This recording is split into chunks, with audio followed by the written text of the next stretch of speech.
आपने सुकरात की कहानी पढ़ी है? सुकरात को जहर का प्याला दिया गया था क्योंकि उसने अपने समाज में कुछ मौलिक विचार दिए थे। सुकरात को मारने की वजह यह थी कि ग्रीक सोसाइटी में उस समय वो लोग बहुदेववादी थे। वो मानते थे कि बहुत सारे ईश्वर, जैसे भारत में भी वैदिक काल में मानते थे। सुकरात का तर्क ये था कि अगर ईश्वर है तो एक से ज़्यादा नहीं हो सकता, और उसने तर्कों के माध्यम से इस बात को पूरी तरह से खारिज किया जो ग्रीक माइथोलॉजी में उस समय चल रहा था। वो दिखने में सुंदर नहीं थे, बहुत क्रूप टाइप के आदमी थे, लेकिन बातों में इतना वजन था कि जो युवा थे उस इलाके के लड़के लड़की, वो उनके दीवाने थे। उनसे मिलके, उनसे बात करके उनको इतना मजा आता था, उनके विचारों की धूम मच गई थी। तो ग्रीक सोसाइटी हिल गई थी। उनको लगा कि ये व्यक्ति हमारी सारी परंपराओं को खारिज कर देगा और हम तर्कों के सामने टिक नहीं पाएंगे इसके।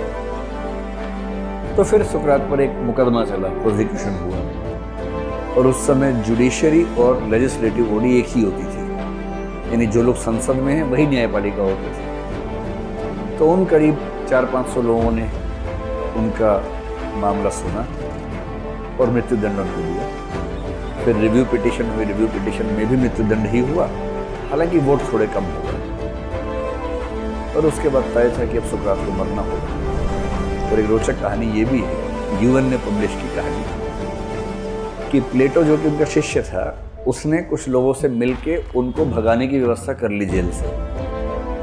जेल के दरवाजे खुल गए, जेलर को पैसा दिया, बॉर्डर पे जो व्यक्ति उसको पैसा दिया कि सुकरात को रातों रात बाहर ले जाएंगे। और जेल के अंदर प्लेटो पहुंच गए 3-4 दोस्तों के साथ कि सुकरात, ग्रीस आपको डिजर्व नहीं करता है, चलिए यहाँ से।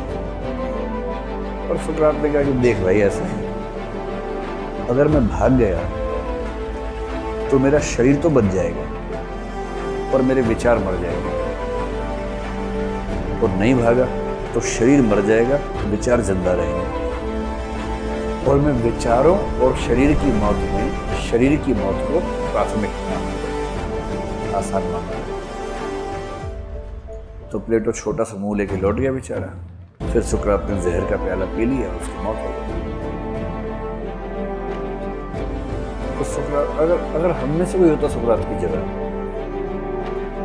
कल्पना कीजिए कि अपने आप को वहां रख के देखिए कि सोसाइटी ने कहा है कि कल इसको जहर का प्याला पिलाएंगे, और उससे एक रात पहले आपका लंगोटिया यार या कोई बहुत बचपन का दोस्त या आपका चेला कोई है जो आया, उसने कहा कि जेल खुलवा दिया है, बॉर्डर खुलवा दिया है, सीधे फ्लाइट निकलेगी, कोई नहीं रोकेगा, बीच में व्यवस्था हो गई है, दुबई चल के रहेंगे आराम से, तो वहाँ रहने की व्यवस्था भी है।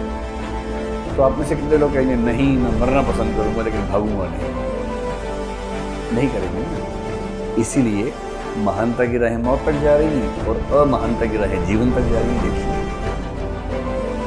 जिसको जीवन इतना प्यारा है महान तो हो नहीं पाएगा। महान बनने के लिए तो मौत का रास्ता चलना पड़ेगा।